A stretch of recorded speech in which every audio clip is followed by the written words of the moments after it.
Hey you guys, welcome to the Millionaire House's 12 Days of Christmas. Come on in.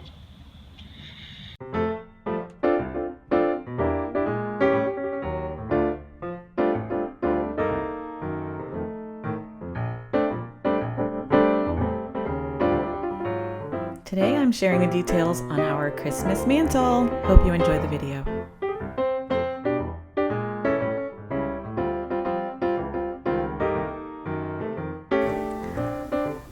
Hello you guys, and welcome back to the 12 Days of Christmas at the Millionaire House. Today is Mantle Day.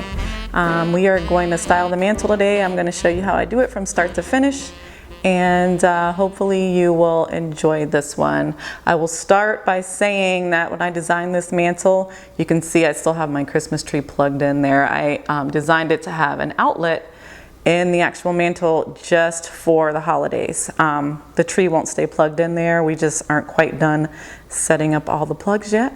But if you have the opportunity to have some input on your mantle before you build it, I highly suggest putting or installing an electrical outlet for the holidays. So you also probably see some command hooks. I like to use those when I'm styling the mantle as well, for some extra security. So let's get started. I'm going to hang 2 garland and run some lights and fluff them up.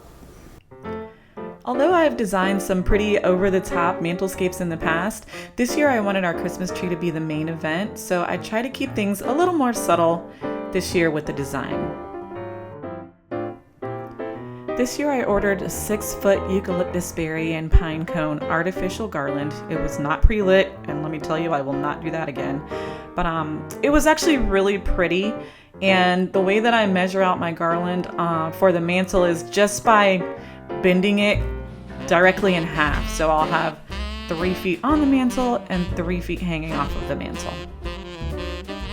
Although this garland offers some really stunning realistic pine cones and the eucalyptus foliage is really pretty, it was really tough to work with. I had to get kind of aggressive with it because it was so stiff, but I just wanted to make sure everything was fluffed out like we talked about on day 1 with the tree. And it took a minute to get it to where I wanted it to be, but once I was done fluffing, then I added the lights. And then it was time to move on to the ribbon.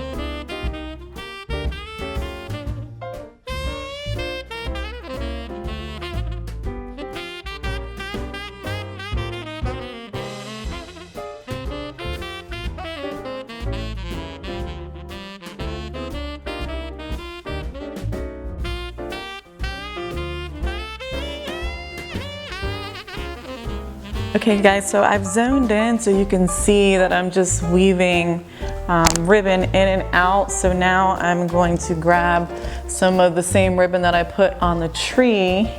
Hopefully you can see that, to give it a layer, and then maybe a little more sparkle, and then we'll make some bows.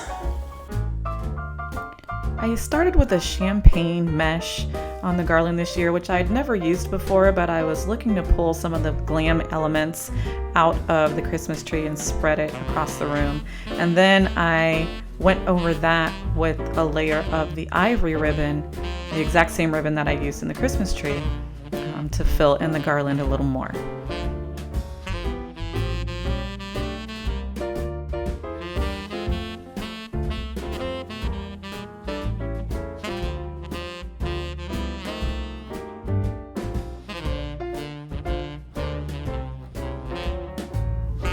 Somehow I managed to let my camera stop recording while I was building this garland, but you can kind of see where I just very simply weaved the ribbon in and out, just trying to find a natural pattern, and it usually takes a life of its own.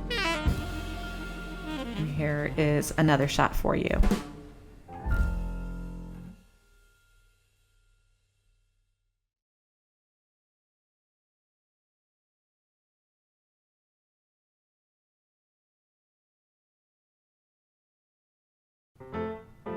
Next, I added my bows to the center of the mantle and on both edges of the mantle.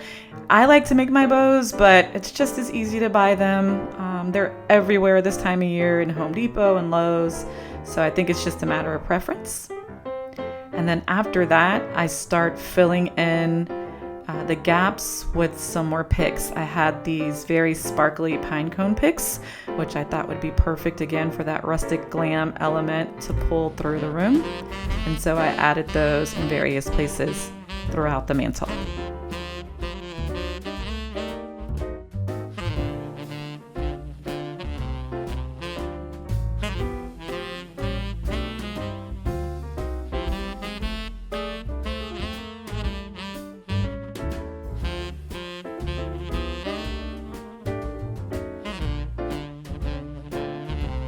This guy did not want to cooperate, so I ended up having to add a little 22 gauge wire to make sure it stayed in place.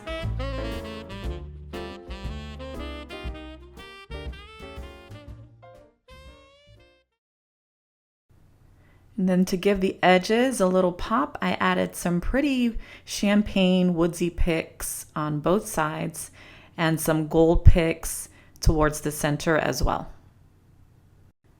Adding tall items on both ends of the mantle will give it some scale and balance, and check out what happens when my plan comes together here.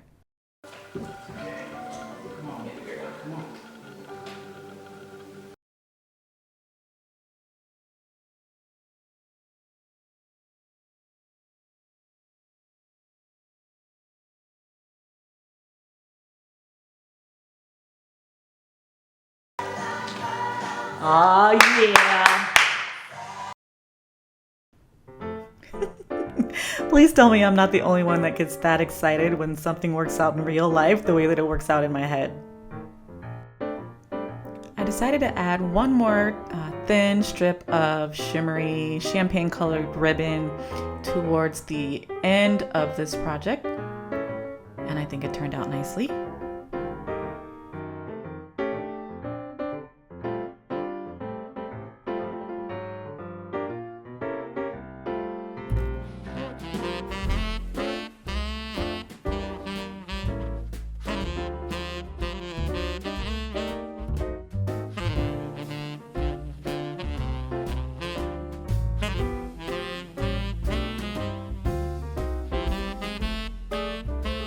And to finish it off, I hung some finials in the front just to give it a more polished look.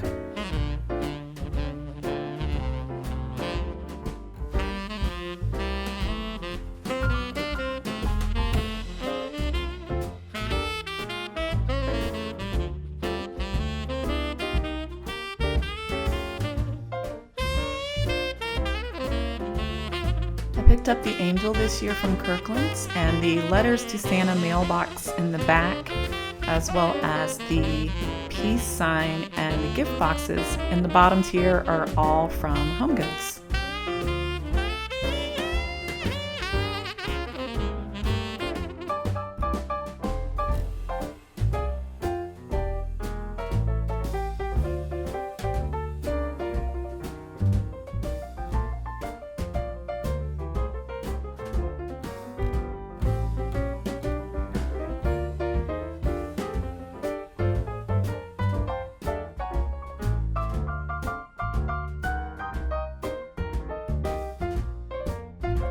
Please let me know in the comments below if you would like a bow tutorial. I'd be happy to do a live one of those for you over on Instagram, and I will see you back here tomorrow.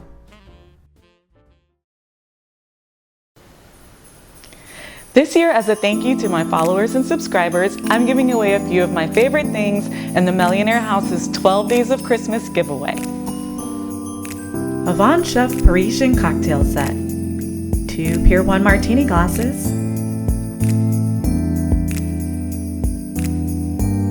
and my personal favorite, the Venturi red wine aerator. Entering is easy. First, follow me on Instagram and subscribe to my YouTube channel. Then, make sure you leave a comment each day on the 12 Days of Christmas. If you'd like an extra entry, check out my Insta stories every morning, and then when you go over to YouTube to watch the video, answer the clue that I leave in my Insta stories over on YouTube. It's that simple. Everyone here at the Millionaire House would like to thank you for a great year. We wish you a very Merry Christmas and Happy Holidays.